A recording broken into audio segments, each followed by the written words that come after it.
Welcome back to the desk. The baseball crew is back to talk some interesting topics going on in spring training. Now, guys, who would have thought baseball, spring training, Tim Tebow, how does that add up? Do you see Tim Tebow doing anything in the major leagues? Let me ask you a question.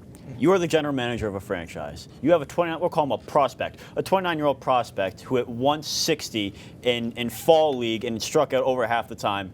Is he going to be on your roster? That's a good point. Let's leave it at that. More of an essay question than anything else. Yeah. I mean, Tim Tebow, it's an absolute joke that he's in the Mets organization. Let's be honest, the Mets just did it for publicity, and the only reason he's there is for the publicity, and it's a joke that he's not still in football. It's because he's too stubborn to change positions in football. So now he's playing baseball. You know, if you want to change sports, go to hockey or something. Get away from baseball. Well, he's built like a hockey player or a football player, definitely not a baseball player. And obviously, we saw Tim Tebow went 0 for 3 in his first spring training game for the Mets. So that's a 0 batting average, guys. He got on base because he was hit by a pitch. Yeah. So and then he was doubled off at first base, exactly. too. So see, if you look at the stats here, you see that he went 0 for 3, 2 strikeouts. So 2 out of 3 of those at-bats were because of strikeouts, and the only reason he got on base was because of a hit by pitch. So stay at home, Tim Tebow. I mean, come Highlight of that game, though, he didn't drive in a run because he doesn't get the RBI for it, but he did ground into a double play where a run happened to score. Wow. And he also went in the wrong warm-ups on deck circle. So Yeah, apologize for it, though. that speaks for itself right there. How does a guy belong in baseball if he can't even go to the right on-deck circle? I love Tim Tebow. He's a Heisman Trophy winner. He was the national champion at Florida. I love what he did there. I think he should have stayed in the NFL. Become a tight end or something. Yeah, in the NFL, become a you know? tight end, it a was a game away fullback. from the Super Bowl for. Exactly. He just couldn't beat Brady.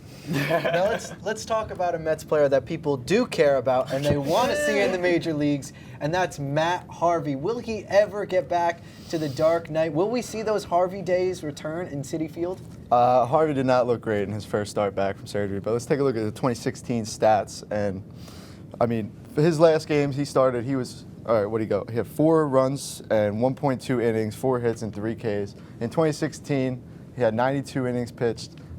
He went 4-10 with a 4.86 ERA. He wasn't that great. So right now we're not seeing the best of Matt Harvey, and I don't know if that arm is ever going to come back to normal. Yeah, you're looking at 4-10 in the win-loss column in 2016, and you saw him in his first outing.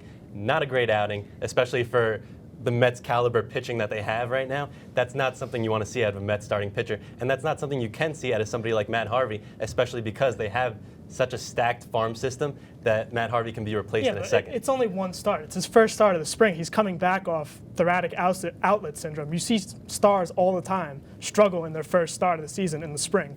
So I think Matt Harvey can be good, can be back to what he was if he's healthy. I think he pitched hurt last year, and that's why he struggled so much. And I think he really has the potential to come back to what he was 2 years ago. I definitely think we're going to see flashes of the Dark Knight. Are we going to see him every 5 days like we did a couple years ago? I think definitely not, especially with that major surgery. But I think we're still going to see some of that special Matt Harvey talent that we've seen in years past.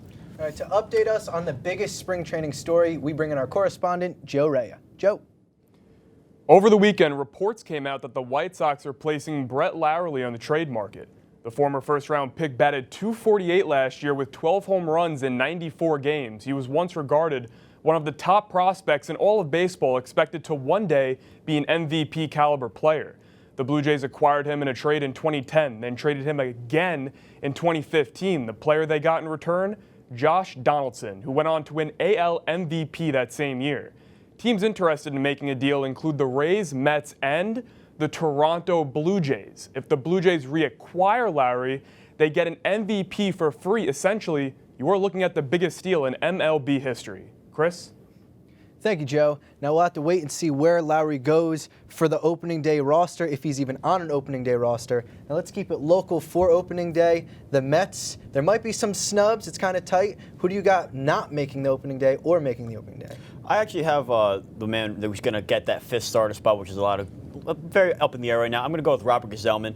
As you see, he's only played in 2 games, 4 innings. He's only given up 2 earned runs. He's got 3 strikeouts. The biggest thing is that his velocity is up this year, which is a big, big thing. I mean, now 2017, everything's about velocity. You can throw the fastest. Look at Noah Syndergaard trying to throw 105 every pitch now. I really think you saw him get out of trouble in his first couple spring training games. I think Gsellman's going to get that 5th starter spot until Zach Wheeler's ready. Yeah, I like Michael Conforto. Michael Conforto, he was a guy, he was on the bubble to make the team this year, and he's been swinging a hot bat this spring, as you could see. He's 9 for 25, batting .360 with 2 homers and 3 RBIs thus far. He changed his swing this offseason. He went to Seattle, he broke down his swing with technology there, and spoke with Kevin Long every day. He's hitting more for contact now and not power, and it's really showing this spring so far. Smooth. And you guys know me, I love jumping on that Mets bandwagon.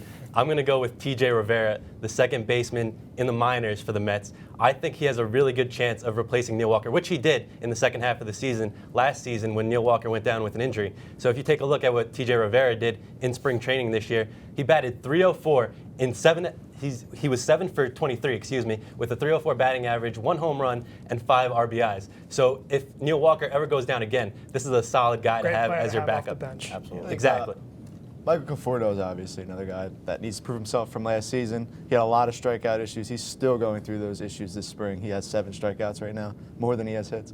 But him and Nimmo are going to have a real good battle to make that roster. All right, now let's switch over to what some would call the big brother of the New York Mets. It's the New York Yankees. Not anymore. Now they might have a couple guys that just barely make the roster. Jake, who you got making it? Yankees have a lot of good young guys right now, but one guy that's standing out in my eyes is Greg Bird. I think he's proven to be an everyday first baseman. Now that Teixeira is out of the picture, Greg Bird is really going to be an important role on this team. He has 3 home runs already with 5 RBIs, and he's batting .389. Those are some really incredible numbers to see from him. Also, in his last season with the Yankees before his injury, he did have the highest. He did hit the ball harder than anybody in the league. The highest exit velocity in the league. I'm going the everyday starter, the new everyday starter for the Yankees, in Aaron Judge in right field. Judge, man, that guy's got a huge powerhouse bat on his shoulders. You see him here, his stats for spring training. He went 8 for 23 with a .348 batting average, 1 home run, and 2 RBIs. But this guy can rake. They need another power bat in that lineup, and they got it with Aaron Judge. I'm going to go with Pete Kozma. He's a guy you don't really hear of that much, but he's a utility player. Last year they had Ronald Torreyes in that utility spot. He's no longer with the team, so Pete Kozma is going to be that guy. If you look at his spring stats, so far he's 5 for 14, .387 with 2 RBIs. So they can count on him to be that backup player in the infield if someone goes down. I'm actually going to agree with Jake. Greg Bird looks like he's going to be a special player at first base. And just going off of Aaron Judge, he looks at the ball a different way. It's going to go 400 feet. That man's got some crazy power. Awesome. Yeah, we're going to have to wait to see who makes the roster. That's all we have for this episode of WP Sports Desk. Thank you to our analyst, crew, and studio manager, Al Clarke. From Studio B in Hobart Hall, I'm Turner-Demondo. We'll see you next time.